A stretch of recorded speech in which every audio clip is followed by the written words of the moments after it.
Hello everyone, Ace here, and today I've decided to explain to the Warhammer community why the Death Korps of Krieg of the Imperial Guard are not actually inspired by the National Socialists, who ruled Germany from the mid-1930s to mid-1940s. Now, for those of you who are not aware, the Warhammer community has decided to try to argue that because of the aesthetic design of the Death Korps of Krieg, they are apparently inspired by this said ideology. However, and as I'm sure any real history buff will tell you, that surface analysis falls apart once we actually look into the details. For a start, while the Death Korps of Krieg do have a historical inspiration, this inspiration is not tied to World War II, but instead to World War I, as exemplified by their speciality in conducting both trench warfare as well as sieges, and generally whittling their enemy down through battles of attrition. In other words, not only are the Death Korps of Krieg not inspired by the National Socialists in World War II Germany, but they are in fact about as tactically and strategically removed as possible from that said group. The fact that the Warhammer community apparently cannot tell the strategic and tactical differences between trench warfare and blitzkrieg is something that I find quite frankly hilarious, especially given the fact that they're supposed to be a fandom of tabletop wargaming. But here we are. Having said all that though, I did of course mention that it was primarily due to aesthetical reasons why the Warhammer community apparently wishes to make this comparison. So let's move on to countering that specific claim by looking at some of the very real historical inspirations for the Death Korps of Krieg's uniforms and protective equipment. So to start off, let's look at some of the distinguishable pieces of uniform worn by your typical Krieg guardsman. The most obvious being the helmet, which is actually inspired somewhat by Germany, more specifically the Stahlhelm style of helmet that first saw use in the First World War. However, the Stahlhelm is not the only historical inspiration for a Krieg helmet, as the spine-out top is a design element borrowed specifically from the French Adrian style of helmets, which also first saw use in World War I. Next up, let's talk about the Krieg gas mask, which itself also has two historical inspirations. The first and perhaps most famous that I should mention being the British smallpox respirator, as demonstrable by the hose that runs from the mask to the filtration unit itself. The second inspiration for the gas masks used by the Krieg, however, appears to be the ARS 1917 gas mask, which itself is a French design. Speaking of French designs, that brings us to the Krieg greatcoat, which as you could probably guess is directly inspired by the French greatcoat of World War I.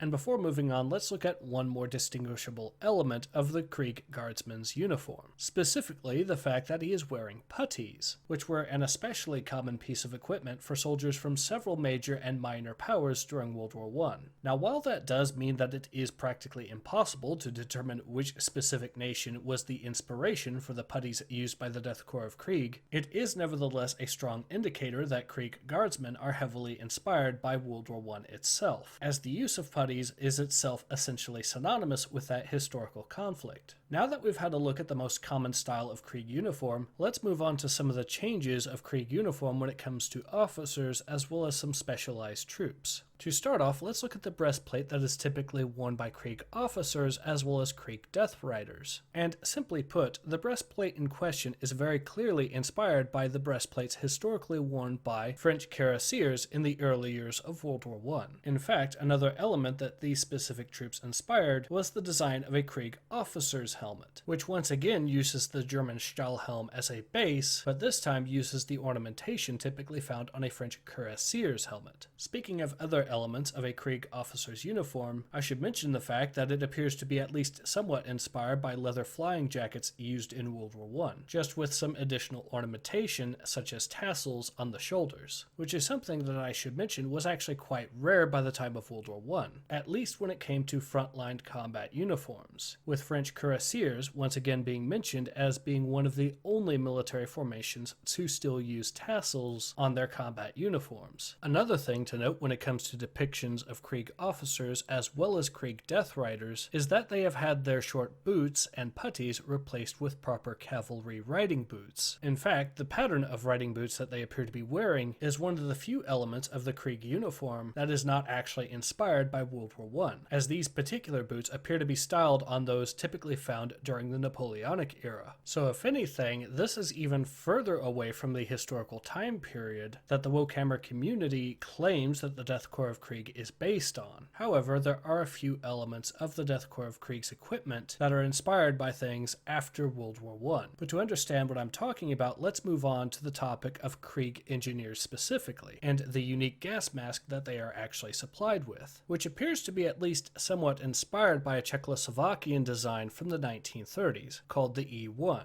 Another example of post-World War I inspiration when it comes to Krieg equipment can be found in the Krieg Grenadiers body armor, which is actually a hybrid of two different designs of body armor, specifically an experimental World War I design of the United States and an experimental World War II design from Canada. So there does at least seem to be some partial inspiration in that specific case from World War II, albeit from a completely different nation other than Germany. But there is one more piece of equipment I should mention that is at least partially inspired by German equipment, although once again from World War I. And this is specifically the body armor worn by Krieg engineers, which is clearly inspired by both the German Armadillo style of armor as well as the Italian Farina type of body armor, once again both from World War I. So given the in-depth look that we've had at the various types of Krieg uniform, I think it's safe to say that they are not in fact inspired by the National Socialists that ruled Germany during World War II. In fact, in an amusing and ironic twist, the Death Korps of Krieg even seem to have more in common in terms of their uniform design with French designs rather than German ones. So needless to say, the Wokehammer community are clearly wrong on the historical inspirations for the Death Korps of Krieg. Now, having said all that, I do of course realize that this particular video is a little bit longer than what I normally do, but nevertheless, I do at least hope that you have found what I've said here to be interesting. In any case, this has been Ace. Hope to see you guys again soon. Take care.